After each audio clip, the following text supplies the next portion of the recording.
The Dallas Cowboys are going to have some tough decisions to make, and that's all because they're in a spot that they haven't been in a long time. Plus, no matter how you swing it, it's all about Dak Prescott. We'll get into all of that in a moment, but first, this. One of the biggest issues that's plagued the Cowboys over the last decade has been their lack of depth. Anytime they've had injuries in certain positions, they've really been in a tough spot, and they've had to basically walk guys off the street to play meaningful roles for this team.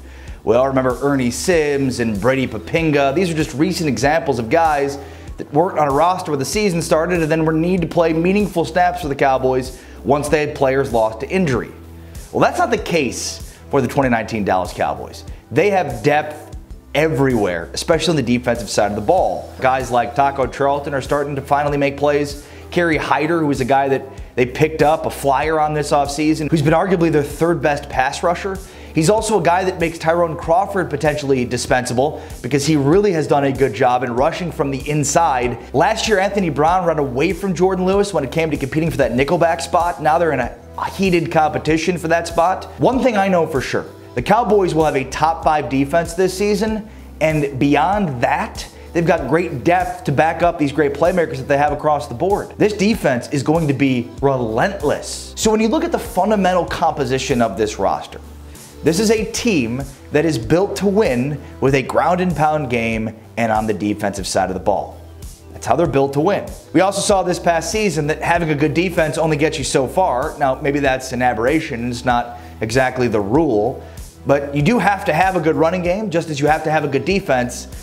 But it's really about how good your defense is in certain moments of a game, how good your running game is in certain moments of a game, as opposed to being statistically a top 5 or top 10 rushing team or top 5, top 10 defense. Take it with a grain of salt. The Cowboys are built to win a certain way, and they're not going to reinvent the wheel based on trends in the current NFL. I understand that. Even though I disagree with it, I understand that. Can the Cowboys win a Super Bowl being built the way that they are? Sure, of course. You can win a Super Bowl in any way, in multitude of ways.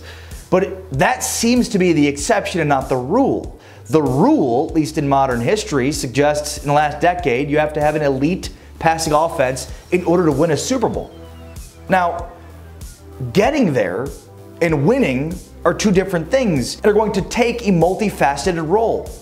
When you say that they have to have an elite passing offense, it doesn't necessarily mean that they can't have an elite rushing offense. I would be shocked, absolutely shocked, if Zeke Elliott weren't with this football team week 1. So let's proceed as though the assumption is that Zeke Elliott will be there. Think for a moment. Who was the last feature running back that carried their team to a Super Bowl championship? Terrell Davis? In the 90s? I mean, certainly you can think of Sony Michel in the way that he played in the playoffs, but again, that is a high-powered passing offense that Tom Brady presides over with Josh McDaniels in New England. So it's not exactly the exception, but the rule itself. It's about high-powered passing offenses. So this leads us back to the most important point here, which is either Dak Prescott is or he isn't a Super Bowl caliber quarterback.